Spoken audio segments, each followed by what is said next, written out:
Hi, I'm Tammy Horlocker, and I'm here with the Center for Strength's Lunch and Learn series. Today, we will be discussing developing healthy relationships, what a trauma bond might be, and what we can look for as parents and even teenagers and friends in our relationships and our relationships with others. Um, the Center for Strength, in case you're not aware, is a federally and state grant funded resiliency center that was set up after the school shooting at STEM School Highlands Ranch on May 7th, 2019. And our goal is to help our community have the tools to heal and move forward from that event. And pardon me for just a second. Kelli Grenier is our presenter today. Kelli is a school-based clinician with AllHealth Network. I'm going to let her talk a little bit about herself. But Kelli, thank you so much for being here. And if you want to go ahead and get started. Yeah, of course. Thank you so much for having me. So as Tammy said, I am on our school-based team at AllHealth Network. I have a couple of different roles. So I am a school-based therapist, and I am also a school-based mental health specialist. So I go across the 5 school districts that we work in, and I really focus on mental health education, talking about advocacy, to staff, students, parents, and just our community members. So today I was asked to talk about developing healthy relationships, and specifically developing healthy relationships after we experience trauma. So to start, we're going to start talking about some of the bonds that are created after trauma. Then we're going to move into what healthy and unhealthy relationships look like.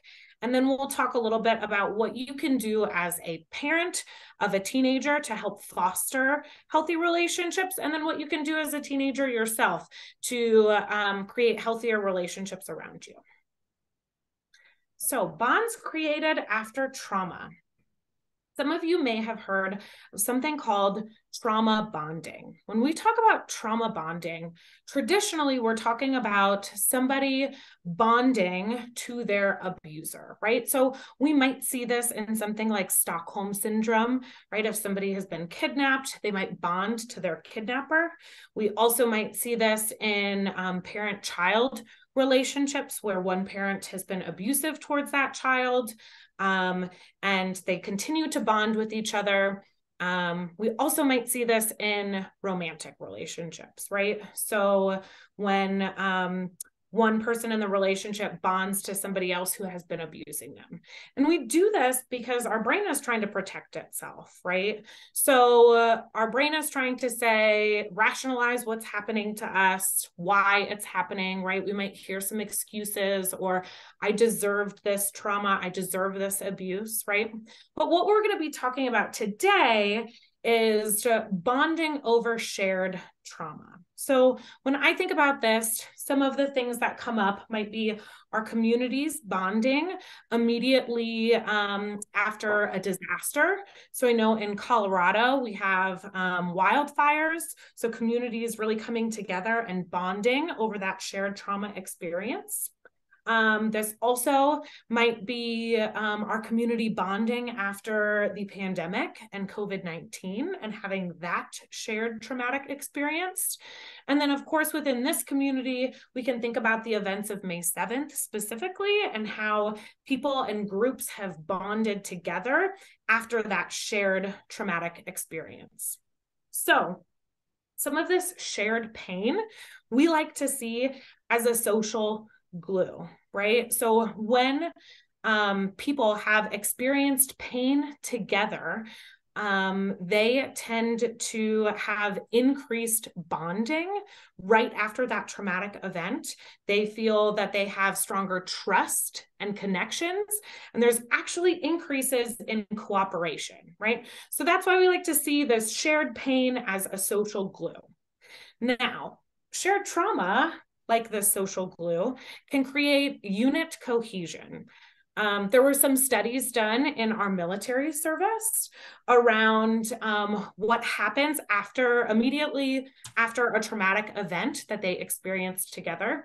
And we see an increase in unit cohesion, okay? What that means is higher levels of cooperation and morale, increased communication skills, improved operational performance, increased mental wellness, right? So as that group has experienced a traumatic event together, they are also experiencing kind of this bond together over this shared trauma. Now, this is really, really, really helpful when we are continuing to endure a lot of trauma, right? So if we're talking about the military service, while they are still overseas or wherever they're fighting, right? This is really, really helpful to have this unit cohesion. This becomes not so helpful once that trauma threat is reduced, right? So once that is completely removed, this can actually create some not so great things, right? So it's really helpful to create a support system to survive and endure this trauma. But what happens when the trauma has ended, right? And it's not necessarily ongoing. That threat is not ongoing, right? So we might see some red flags in our relationships after we experience trauma, okay? If we have experienced trauma and it is unresolved, we haven't been able to cope with it, we might see an increase in risky behaviors. So what I mean by that is an increase in maybe substance use or abuse. This could be driving our cars really fast. This could be an increase in sexual partners, right? And unsafe sex. This could be any sort of risky, thrill-seeking behaviors, okay? We also might see an increase in maladaptive coping skills. What does that mean? Maladaptive coping skills are coping skills that we use that are not necessarily healthy to us. So again, this could be an increase in substance use, drugs and alcohol. This could be an increase in self-harming behaviors. And when we are in relationships with other people that have experienced trauma, as well as ourselves, we might see an increase in these behaviors. If one partner or one person in this relationship, whether it's a romantic relationship or a friendship, if one partner is engaging in that, sometimes we take a look at that and we're like, oh, maybe we should try some of these coping skills as well, right? We also might see something called enmeshment or codependency in relationships. What that means is kind of our emotions are attached to that other person. How the other person is feeling, we start to feel all of those feelings. We isolate from our other relationships or our other friendships. We have this neediness, this dependency on this other person. And it's usually characterized by this fear. Like, I'm scared of what will happen if I'm not with this person. What will happen to me? How am I going to be able to manage on my own without this other person? How will they be able to manage on their own without me, right? And lastly, we might see some really intense emotions, right? So we might see these really big ups and downs. We might see a lot of fighting, whether that's verbal arguments. Sometimes this can turn abusive, right? And we see that in relationships with these intense emotions due to trauma might be a result of kind of this emotional numbness. When we have experienced a lot of trauma in our past, one of the ways that our brain tries to cope with that is to be desensitized and emotionally numb to things around us, right? And so we are seeking kind of these highs and these lows in order to feel something real, right? In order to have something feel authentic, we need to have these really, really high highs and really, really low lows because we're kind of desensitized to all that stuff in the middle.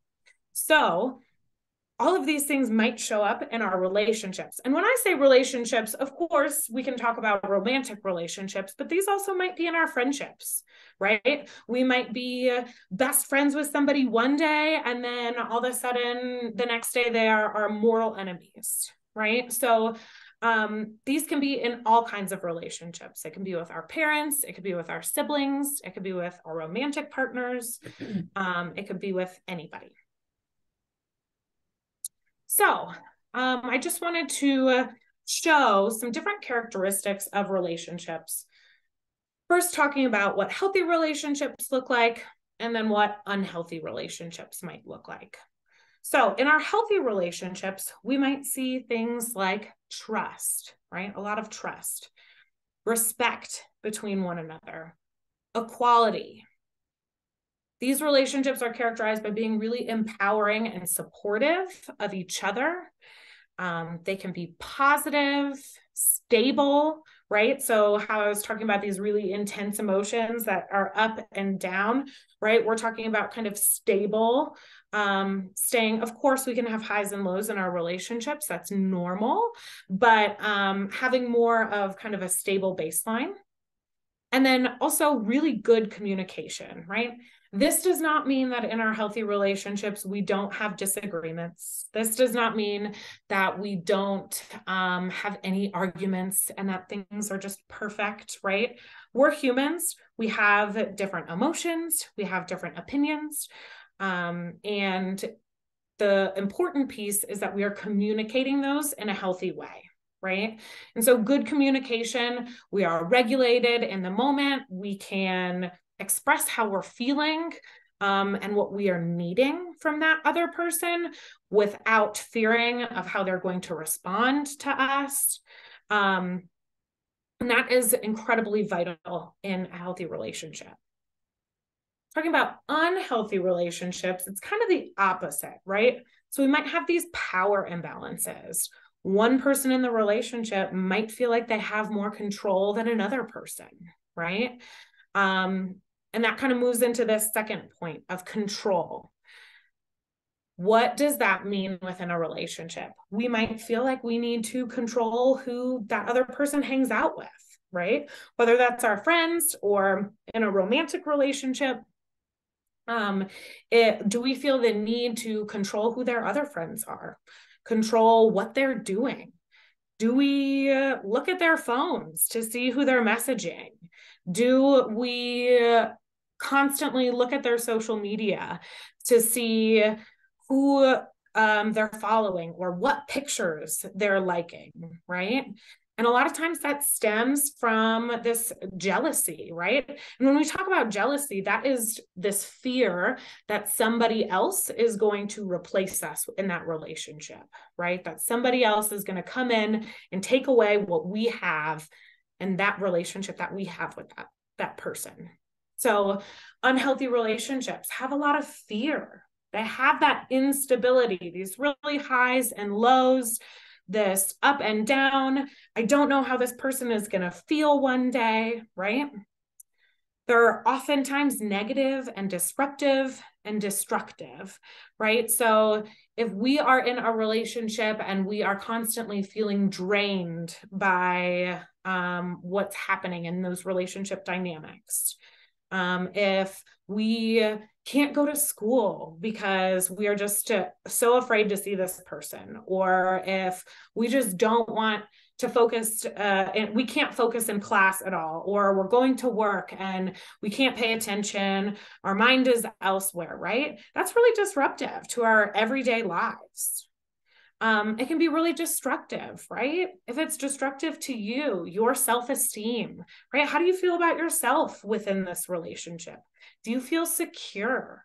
What is your attachment with this person like? Do you feel like you can go and be independent and spend your time apart with them?